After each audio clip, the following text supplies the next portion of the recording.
One of the complaints we often hear is that people say that it's difficult to find somebody who is a good, trusted, loyal friend. I mean, a lot of people are friendly, but it's tough to find somebody who you can really count on to be a real, true, genuine, got your back friend. Well, when we take a look at people with Asperger syndrome, we find that they tend to be some of the most loyal friends that you could possibly find. Now, I'm going to go through 6 things that explains why this is, and if you have Asperger syndrome, you might want to check off some of these boxes as we go through them and let me know. Do these apply to you or somebody that you know who has Asperger syndrome? Well, number one is this.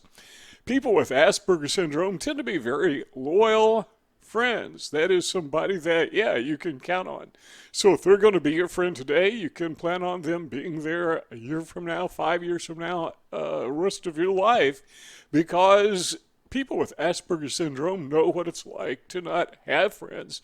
And because of that, they understand the value of friends. As we like to say, when something is in short supply, it becomes more valuable. You know, one of the reasons that gold and diamonds are so valuable is because there are so few of them. So the more that you have, the lesser value that commodity has in direct proportion to how much of it's got. So a person with Asperger syndrome, they just understand what it's like not to have a friend. So they value the friends that they do have. If you're looking for somebody who is a loyal friend, you might want to, buddy up with someone who has Asperger syndrome. Number two is people with Asperger syndrome have this keen ability to see a big picture. Now, one of the difficulties that people with Asperger's syndrome have in making friends is they tend to stand by the wayside. That is to say, if they go into a group of people, whether it's a school, work, wherever, they will not participate. That's because, mind blindness, we talk about that a lot, is they just don't really get into it, get into the social thing, the conversational aspect of socializing. So they stand over by the side and just kind of observe, and that's one of the things that makes them a good friend is they get the big picture. It's not just, okay, you're my friend right here, right now, but as soon as you're out of the picture, you're gone. That's typically not the way that people with Asperger's syndrome think. They look socially, they look at the big picture, they see everything working together. So typically you can count on your Asperger syndrome friend to be a good friend who is, well, just very observant, gets the big picture. Number three is they think rather than talk.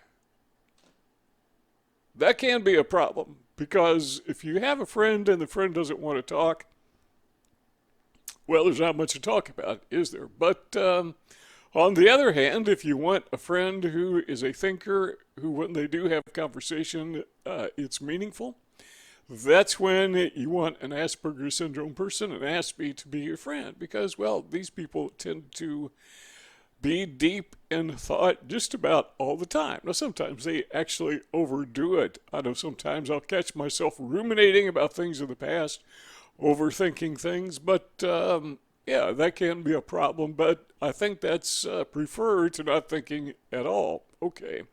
Stop and think, since we're talking about thinking about some of the friends you may have now or in the past who just, they talked without thinking. It's kind of like they're making noise. They're not really communicating. They just, if they have something on their mind, they just speak it, whether it makes sense or not, whether it's applicable to anything or not.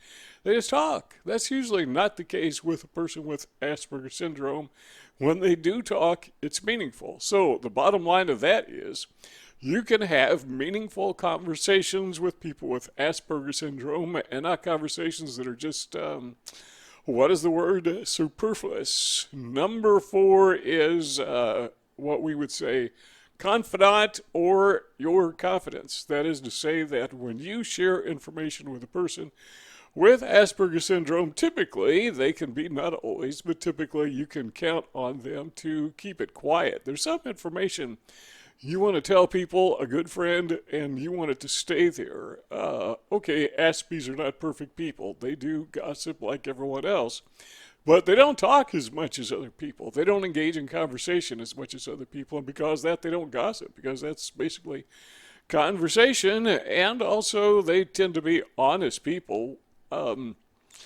And if you ask them in confidence and tell them in confidence that I want to tell you this, but I don't want you to spread it around, because of their sense of honesty and loyalty, they are more likely to keep it to themselves. Now, personally, I think the best policy is if you get confidential information, don't tell anybody. I mean, don't tell an Aspie, tell nobody.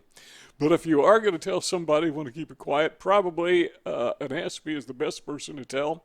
But, even then, as we said earlier, now these people, people with Asperger syndrome are not perfect. Yeah, they will let the cat out of the bag sometimes, but still, I think they're preferred to the neurotypical person. Number 5 is, believe it or not, they tend to be good communicators. By that I mean, now, we just said earlier that people with Asperger syndrome aren't necessarily good talkers. They don't talk a lot, but that's not the same thing as communicating. People who communicate have a thought, and they want to transfer the thought from their mind to your mind. But I notice that neurotypical people, they often communicate not thoughts, but emotions. That is to say, neurotypical people will often throw temper tantrums, and they'll yell at people. They'll have a shouting match.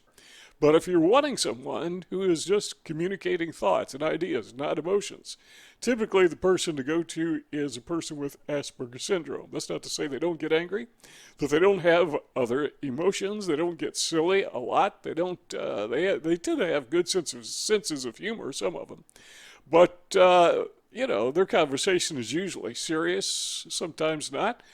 At least more so than others, they're serious. So in that sense, they're good communicators, or maybe a better way to say it is they're good conversationalists.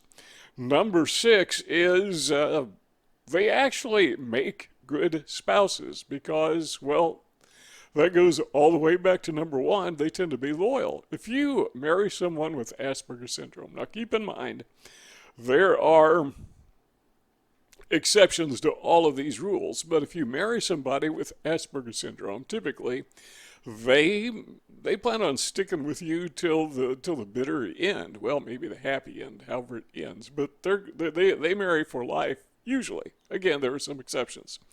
Now, when you marry an Asperger's syndrome, I don't want to call him a victim because I don't think it's victimhood, but somebody with Asperger's syndrome, you notice they have certain peculiarities about them. You need to know that before you go into a marriage, which is not always possible because often people with Asperger syndrome don't even know they have it.